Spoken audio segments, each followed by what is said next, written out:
Again, I think part of what we're seeing now in women's health and mental health are a bevy of new emerging technologies that are disrupting the ecosystem and providing new ways to improve the outcomes, affordability, and accessibility of healthcare through this virtual first model.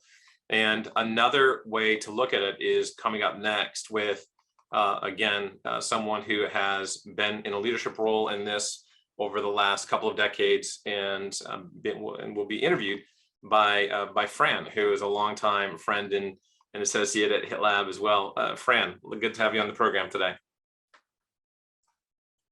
So good to be here, Stan, and thank you to everyone for your time. We greatly appreciate it, and we're excited to be able to talk to you about this. It's a very important area and topic within maternal health, and it's my honor and pleasure to be able to introduce you to Kirthika Parmeswaran, who is the founder and CEO of Vital Start Health.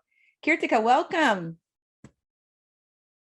Gosh, I was on mute. Hey there, everyone. Thank you so much, Fran, and thanks, Stan. I know, we've been in touch over the years, and HITLAB. I'm thrilled to be here. Let me just introduce myself briefly. I'm Kirthika Parmeswaran. I'm a Wharton alum and the founder and CEO of Vital Start Health. We are the first maternal mental health platform that's providing personalized, equitable care using virtual reality. Thank you so much, Kirthika. It's wonderful to have you here today. When we look at the reality of what happens during the journey to motherhood, mental health being as at the top of it, right? Just like the physical things that are occurring and changing for women, so are the mental things. But is it really different? Talk to us a little bit about this. What is different about maternal mental health as compared to sort of mental health in general? That is such a fascinating question, Fran. And, I'm coming at this with a firsthand experience of postpartum depression myself and a passion to address this through innovation. So let's just go back to the key question that you asked here. So why do we need tools and technologies that are just addressing maternal mental health? And I think the reason is simple. It is really complex. So let's unpack that. The first thing is maternity is an evolutionary phase in someone's life, in our lives, that not only impacts us bodily, but also our mind, and now we know genetically as well. Maternity includes multiple different nuanced phases, sub-phases, you want to say, in the spectrum.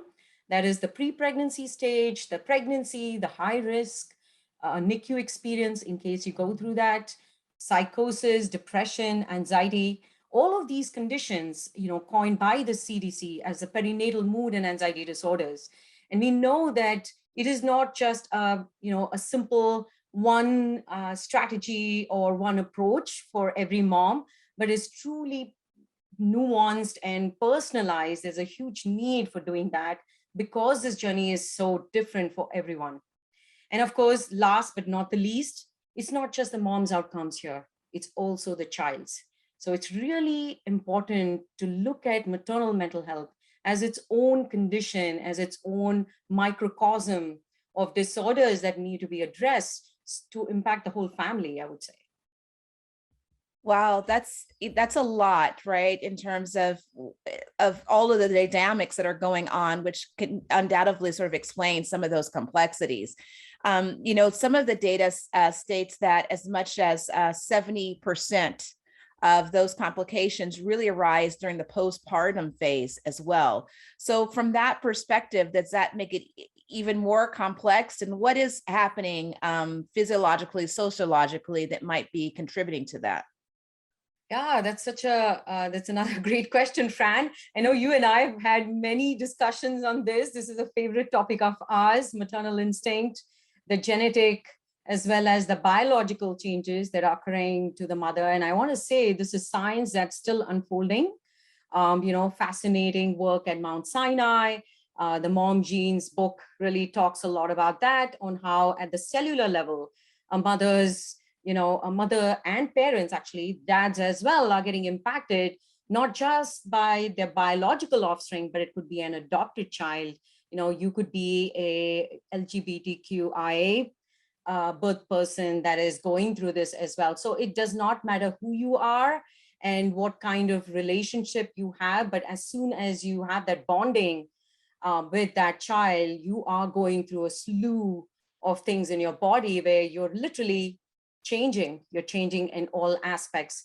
And I think that leads really nicely into that vulnerability aspect, Fran, which we've always spoken about in maternity, and why there is that need for having interventions and human in the loop as well to help moms, along with all the cool digital technologies, the automation, anything we can do to drive up better outcomes and drive down costs. We know it costs $19,000 per mother for PMADS treatment and can take up to 5 years.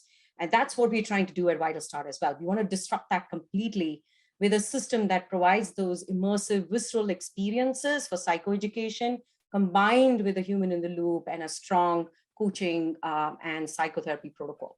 Okay, let's talk about that a little bit, right? Yeah. Because there's so many dynamics that are going on with women, as you sort of described, and also as well with fathers.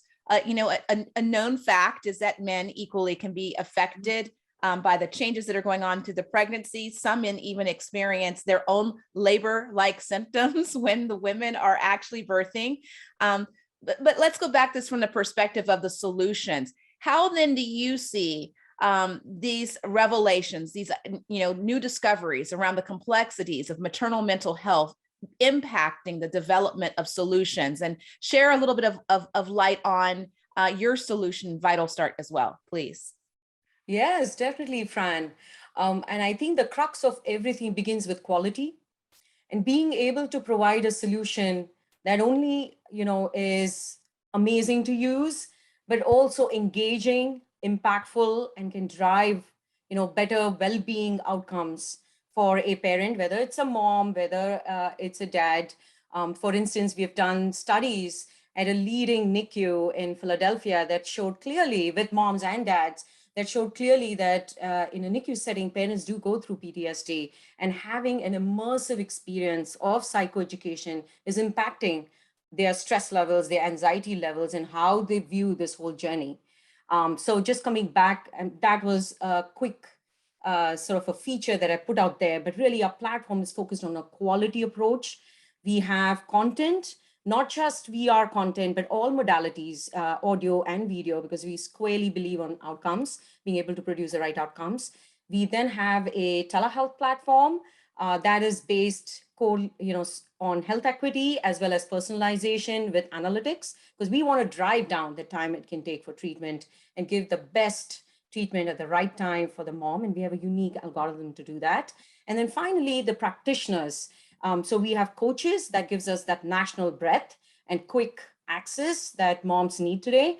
And then licensed psychologists who would help you if you cross a diagnostic threshold and you need help beyond what just risk factors that are there.